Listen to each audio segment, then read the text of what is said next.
Hey guys, welcome back to the channel, and today we're going to be reacting to 6 outrageous K-pop performances. Cookie did something else today, she did, so let's see, it should be interesting, outrageous. Let's see. K-pop performances don't always live up to expectations, but some have truly shocked fans, becoming infamous for being among the worst disasters in entertainment history. Rookie singer Baek Ji-hyun, known by her stage name Orie, was only 15 when she made her stage debut in 2009, but things didn't exactly go as planned. Instead of receiving cheers, Orie's performance was met with a wave of harsh criticism, and it quickly became known as the worst debut stage in history. Okay, so did people boo her when she performed, or was just criticism come after? Because that matters. Because if people still cheered, then people fake. Because I think it's similar, like, you know how you're excited to see a crew debut after hearing their song, and then you're wondering, can they sing live? Right. And then you hear them live and you're like, ooh, they should have not done that. Are you going to boo, or are you still going to cheer? That's my question. Oh, I'm not going to boo, but I'm not going to cheer either.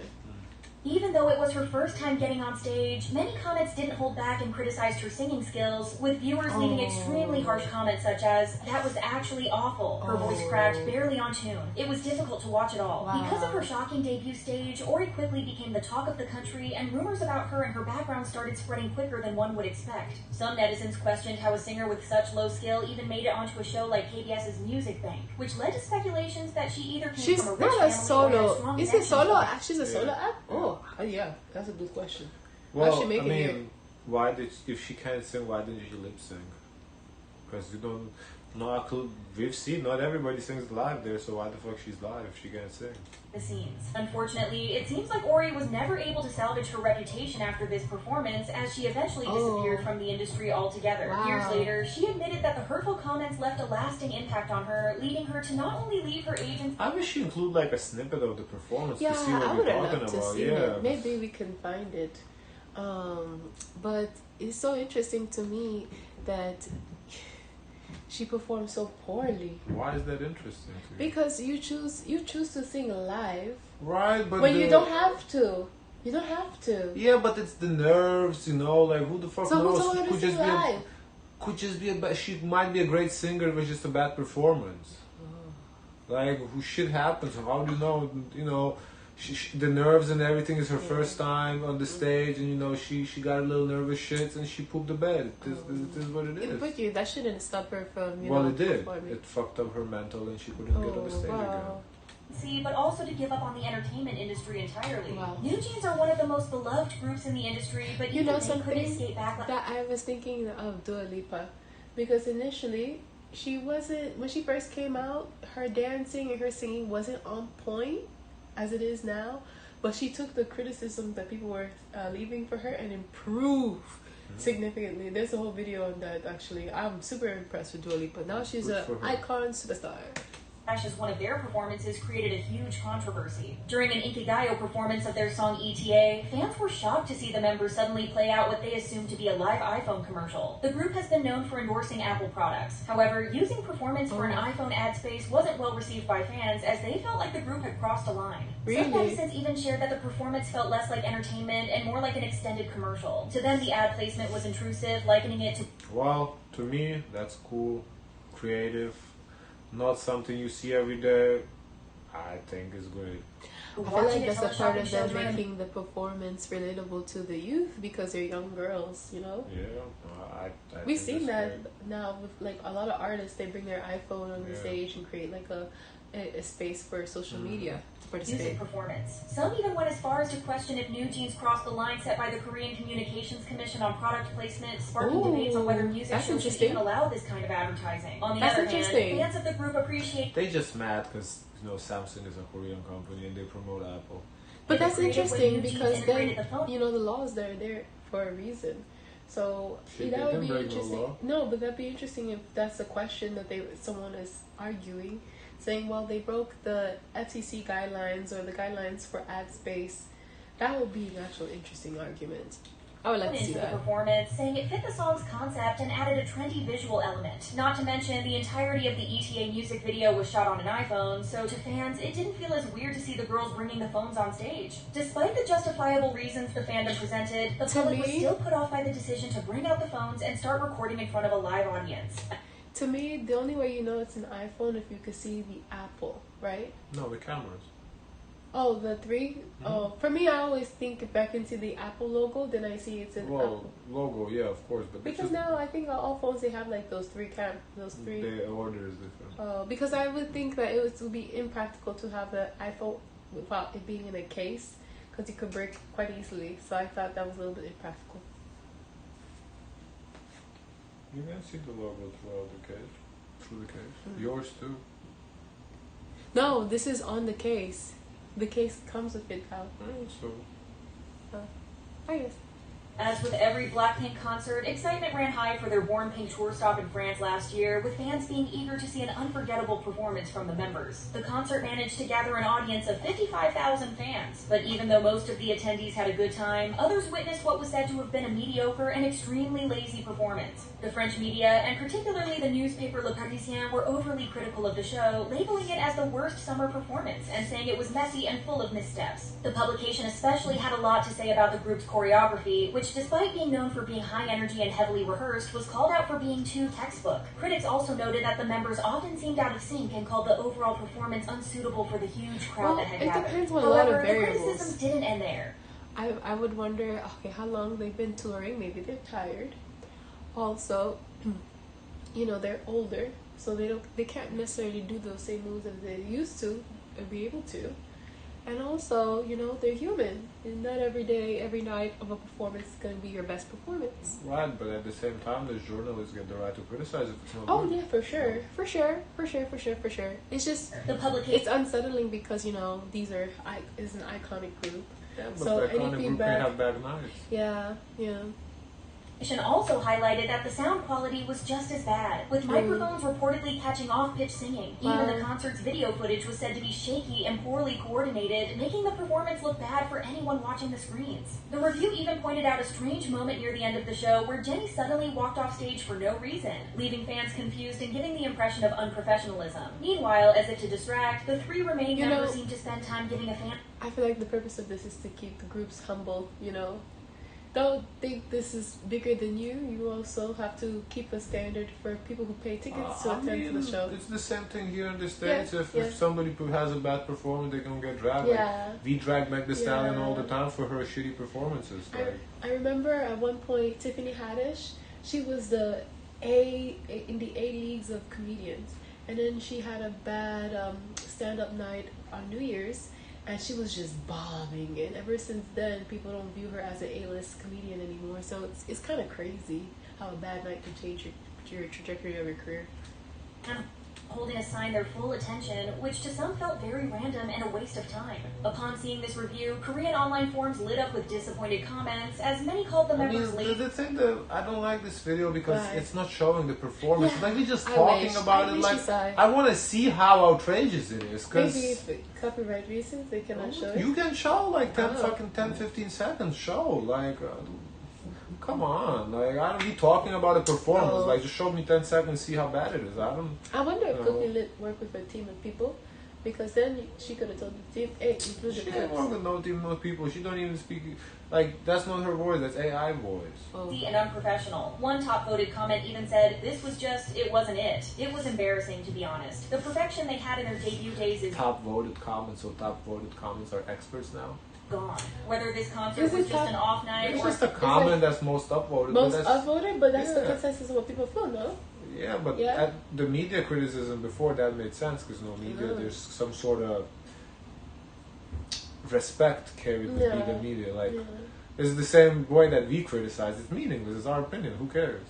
Like when we sit here and we react and we don't like something, it's just our opinion. It doesn't mean anything.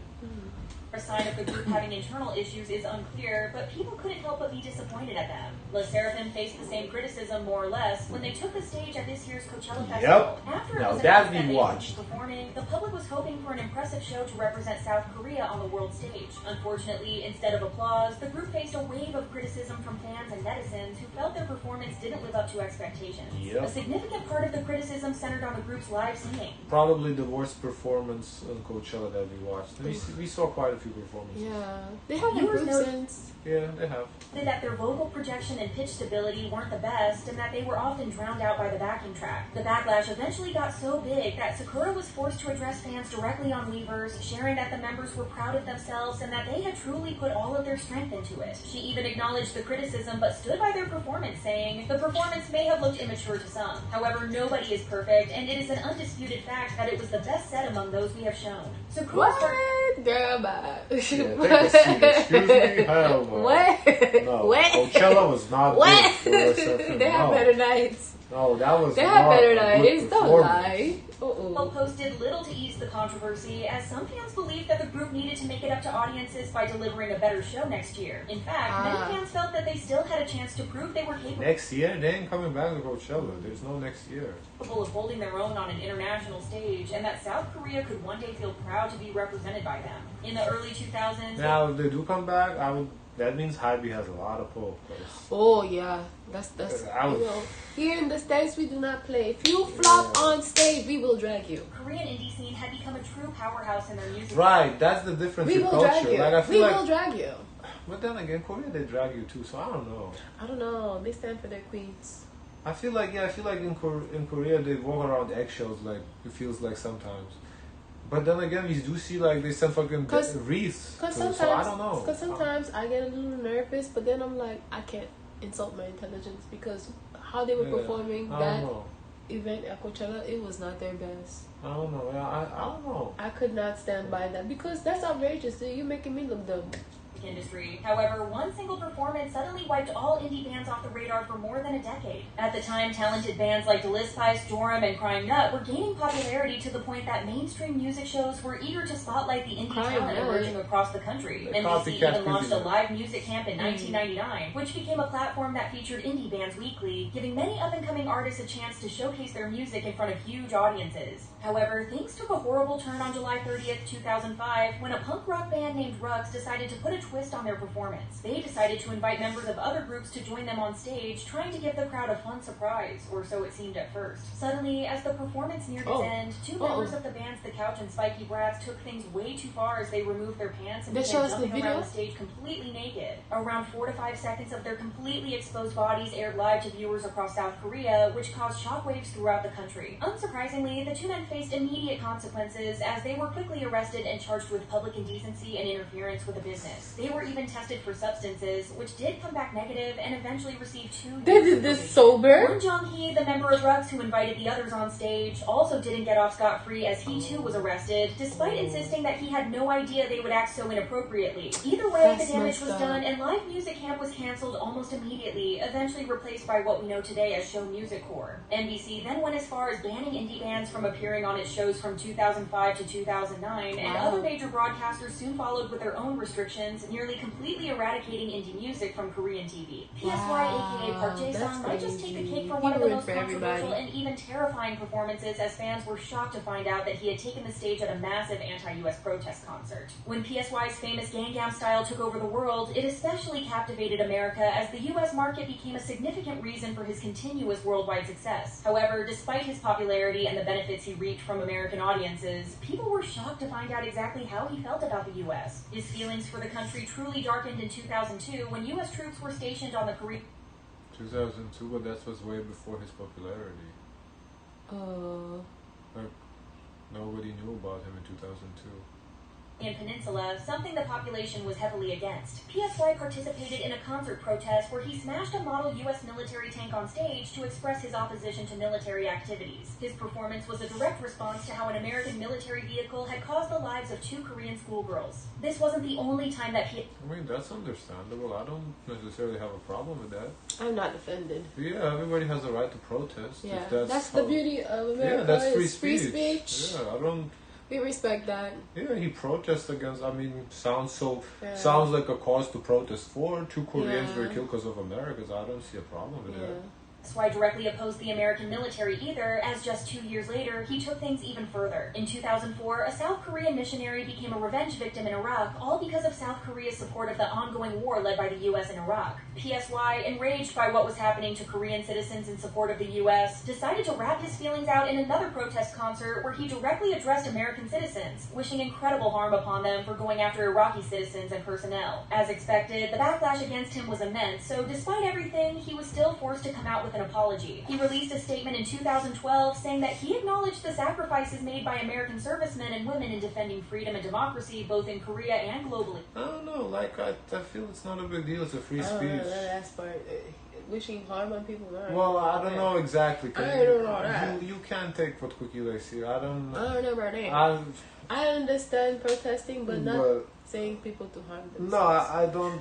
No. I don't think he said that. It doesn't sound like something Sai. You know Sai?